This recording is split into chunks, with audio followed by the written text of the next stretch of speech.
host, poet, writer, and bookworm. Remember that you are a reader. You are a reader too. Today, let's go for a little walk.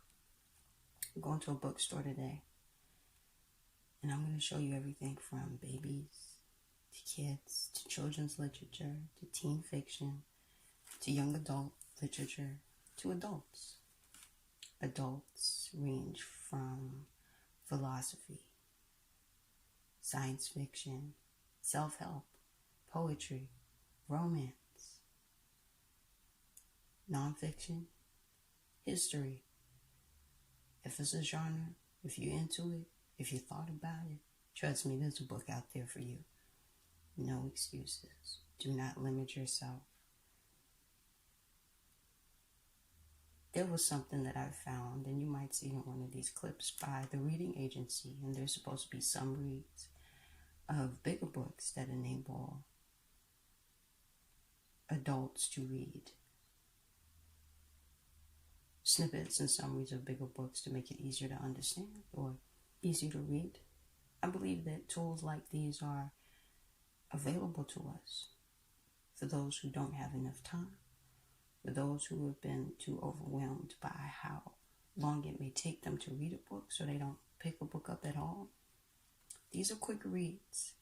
They're summaries. They enable you to get all the major points, all the major parts of the story, and to enable you build that reading habit. In this store, it was £1. You may find it somewhere else and it's £1.50, or it's 99 cents, or it's $1.50, or it's $2. I'm sure that there are things similar to this available online. You have no excuse. Be encouraged. If you can, if you're overwhelmed by bigger books, find what meets you at your reading level and just go for it. Yes, we do traditionally celebrate paperbacks and hardbacks, but if you can only read by listening to audiobooks, start there. If you prefer narration, there are so many YouTube channels and platforms that have people narrating books to you. No excuses. Find the method of reading that works for you and get started. Don't let anything stop you from getting that pass to travel to other worlds beyond your space and neighborhood. I've always said you can have breakfast with a writer, have lunch with another one, and have dinner with another writer, if you so please. It's the beauty of sitting with the intelligence of men. And you're going to find that in a monologue that's coming in a few moments after I tell you some of the beautiful people who have narrated some of my favorite big kids reads, as I've had my inner child read to by Eric Close, Michelle Obama, Barack Obama, Tracy Ellis Ross, Lupita Nyong'o, Jill Scott, Tia Intemero, Mo Gilligan, Marci Martin, Tabitha Brown, Patricia Polacco, CCH Pounder, Caleb McLaughlin, Katie Yamasaki, and Tyra Majors with her new book, Grammy and Me. We open the book. Its eloquent streams upon us. We close the leaves. It is instantly sealed in silence. We have the best thoughts of the best men in the best form.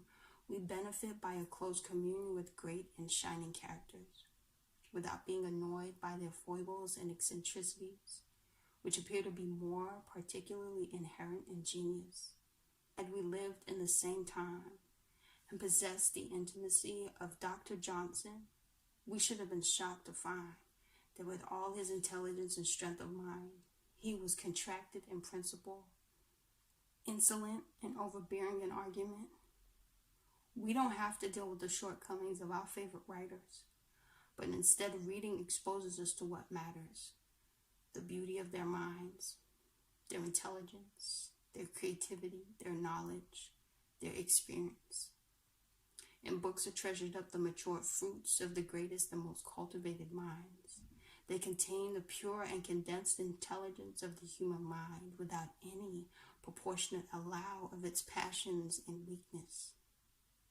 Thus, the noblest conceptions of our nature are preserved in the odors of language, as formerly the bodies of the great and noble were embalmed in perfumes. These are the words of Professor Culver.